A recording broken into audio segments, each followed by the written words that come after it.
अब ये दो आयतें मैंने आज आपके सामने तिलावत की हैं। पहली आयत है जिसमें अल्लाह तबारक व तआला ईमान वालों से खिताब फरमा रहा है और यूँ इरशाद फरमा रहा है कि ऐ ईमान वालों, अल्लाह पर ईमान रखो। बात ईमान वालों से ही कही जा रही है, लेकिन ईमान कैसा रखना चाहिए? जाहिर सी बात है, या अय्युहल्लज़ीना आमनू आमिनू बिल्लाह, दोनों जगह पर एक ही लफ्ज़ है। मिसाल के तौर पर अगर मैं आपसे कहूँ ऐ मुसलमान, मुसलमान हो जा, तो ये पूछने की बात है कि पहले आप मुसलमान कहकर मुझे मुखातिब तो कर रहे हैं और फिर कह रहे हैं मुसलमान हो जा। यहाँ पर बसा औकात बात ऐसी है कि ईमान के दर्जे हैं। कभी कभार ईमान जो है कुछ लोग ज़ाहिरी तौर पर इजहार करते हैं, लेकिन हकीकत में पूरा ईमान उनके दिलों में आता नहीं है। जैसे कि कुरान पाक में अल्लाह तबारक तआला ने फरमाया क़ालतिल अअराबु आमन्ना वलाकिन क़ूलू असलमना वलम्मा यदख़ुलिल ईमानु फ़ी क़ुलूबिकुम। कुछ देहाती लोग कहते हैं कि हम ईमान लाए, बल्कि उन्हें कहना चाहिए कि वो कहें हम इस्लाम लाए। ईमान अभी उनके दिलों में आया ही नहीं है। तो बाज़ मकामात पर ईमान वालों से भी कहा जाएगा कि तुम पूरे के पूरे मोमिन हो जाओ। ईमान के दर्जात हैं, ईमान की बुलंदियां, और बुखारी शरीफ में तो पूरा एक बाब है ईमान घटता बढ़ता है इस सिलसिले में, कि ईमान जो है घटता भी है बढ़ता भी है। इस टॉपिक पर उन्होंने पूरा एक बाब रखा है बुखारी शरीफ में।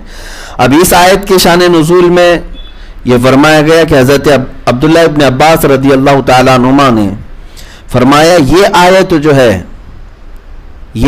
है हज़रत अब्दुल्लाह बिन सलाम और असद व उसैद और सालबा बिन कैस और सलाम व सलमा व यामीन के हक़ में नाजिल हुई।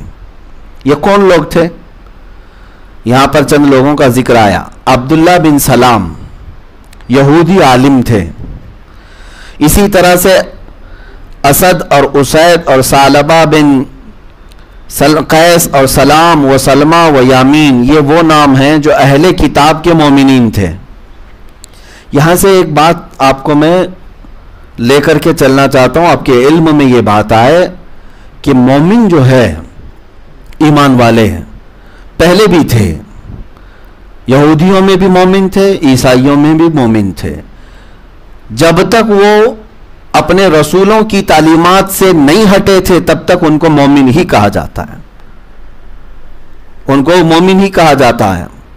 जैसे कि 27वें पारे की शुरू में ही अल्लाह ताला ने हज़रत लूत अलैहिस्सलाम की कौम पर अजाब नाजिल करने के वक्त फरमाया फ़अख़रजना मन कान फ़ीहा मिनल मुमिनीन फ़मा वजदना फ़ीहा गैर बैतिन मिनल मुस्लिमीन। वहाँ पर अल्लाह तबारक व तआला ने इरशाद फरमाया कि हम उसमें जितने मोमिनीन थे उनको सबको उस बस्ती से निकाल दिया, कोई भी वहाँ पर मोमिन नहीं था। फ़अख़रजना मन कान फ़ीहा मिनल मुमिनीन, तो हमने उस शहर में जो ईमान वाले थे निकाल लिया। तो इसका मतलब है कि ईमान वाले पहले भी थे, मोमिनीन पहले भी थे। इसी तरह से हज़रत मूसा अलैहिस्सलाम अपने मुतालिक कहते हैं व अना अव्वलुल मुमिनीन। मोमिन जो है वो यहूदियों में भी थे, ईसाइयों में भी थे और मुसलमानों में भी हम मोमिन हैं अल्हम्दुलिल्लाह। जो ईमान लाए अल्लाह उसके रसूलों पर और उसके अहकामात पर, उसको मोमिन कहा जाता है। तो ये आयत जो आज हमने पढ़ी या अय्युहल्लज़ीना आमनू आमिनू बिल्लाह, ईमान वालों ईमान लाओ अल्लाह पर उसके रसूलों पर। अब ये किसके लिए कहा जा रहा है? ये वो मोमिनीन के लिए जो पहले से अहले किताब के मोमिनीन थे।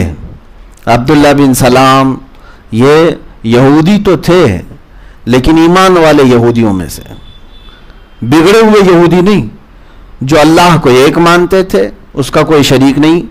मूसा अलैहिस्सलाम को अल्लाह का रसूल मानते थे, तमाम नबियों को उनका एहतराम बजा लाते थे। तो वो जो ईमान रखते थे अहले किताब के, अहले किताब में ईसाई भी आते हैं, यहूदी भी आते हैं, तो उनमें जो मोमिनीन थे उनको ये खिताब किया जा रहा है कि अब तुम ईमान लाओ इस किताब पर भी जो अभी रसूल पर उतरी है और उस किताब पर भी जो पहले उतरी थी।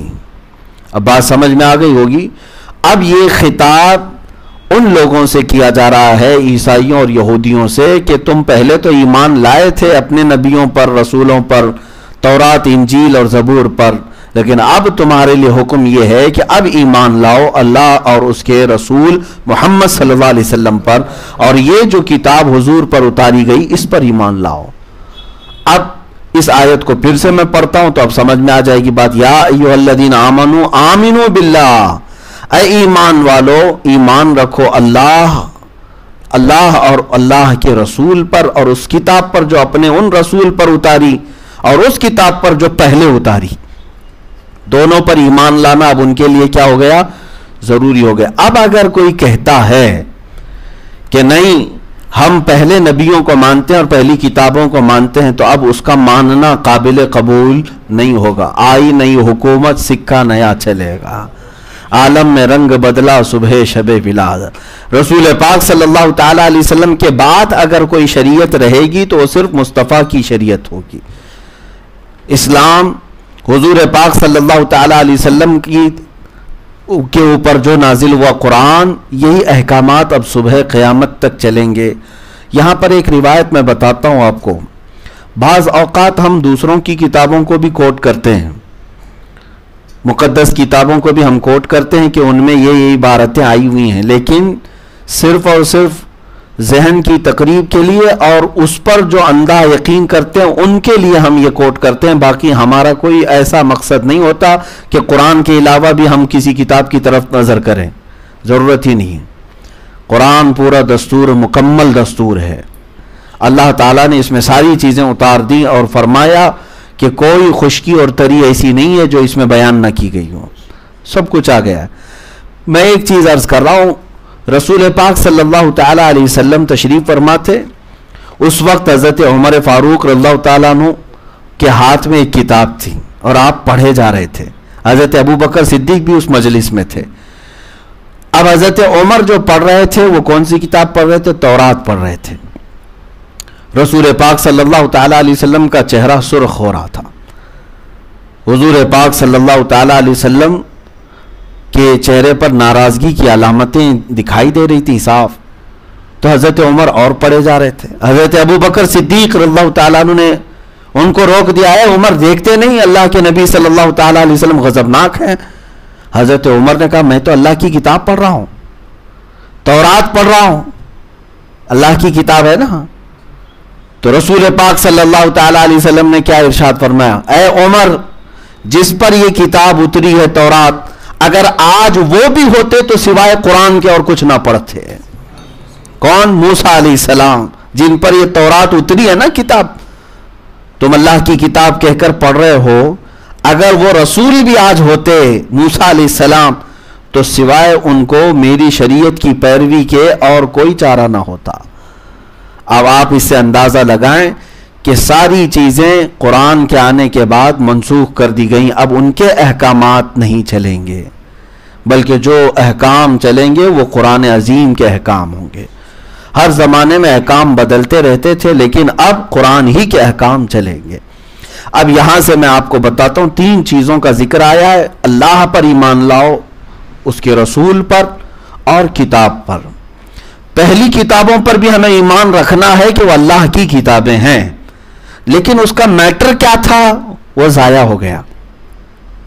जाया हो गया या खर्द बुर्द का शिकार हो गया, इस तौर पर कि उसके मानने उनकी उन किताबों के मानने वालों ने उसमें अपनी तरफ से घटाया है, बढ़ाया है।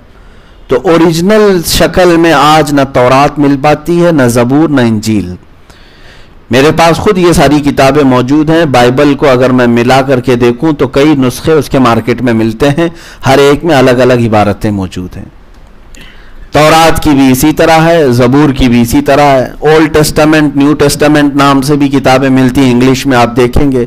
यूनान से छपने वाले नुस्खे अलग हैं, अमेरिका से छपने वालों में अलग है, फ़र्क है। इबारात को इन्होंने बदला हुआ है। तो इससे साफ पता चलता है कि अगर ये इस तरह का इख्तिलाफ है तो आखिर अल्लाह की किताब कौन सी है। लेकिन अल्हम्दुलिल्लाह कुरान अजीम इस तरह के खुर्द बुर्द से आज तक पाक है। जैसा नाजिल हुआ था मेरे आका सल्लल्लाहु अलैहि वसल्लम पर, वैसा ही आज तक महफूज है। अमेरिका में भी कोई कुरान उठाओ तो अल्हम्दुलिल्लाह से ही शुरू होता होगा। हिंदुस्तान के किसी कोने में जाकर कुरान उठाओ तो वन्नास पे ही ख़त्म होता होगा। आप अफ्रीका, यूके, किसी भी जगह की ज़मीन पर जाकर वहाँ का कुरान भी उठाओ तो सूरतों की तरतीब आपको ऐसी ही मिलेगी जैसे सूरह फातिहा से वन्नास तक है। वही आयतें हैं, वही अल्फाज हैं। हाँ, ये हो सकता है कि लिखने में तहरीर अलग अलग अंदाज की हो जाए, ख़त जो होती है ख़त नस्ताली, ख़त जमील, अलग अलग ख़त रुका, लेकिन मज़मून कुरान अज़ीम का पूरी दुनिया भर में कल भी एक था, आज भी एक है और सुबह क़यामत तक एक रहेगा। हाँ, अब कुरान अज़ीम के गैर मुबद्दल होने पर हमारा ईमान है कि ये कभी तब्दील हो ही नहीं सकता। क्यों? इतना बड़ा चैलेंज इसलिए किया जा रहा है कि अल्लाह ने खुद फरमाया इसकी हिफाजत हमारे ज़िम्मे है। तो जिसकी हिफाजत रब्बे ज़ुल जलाल ने खुद अपने ज़िम्मे लिया है उसको कौन बदल सकता है?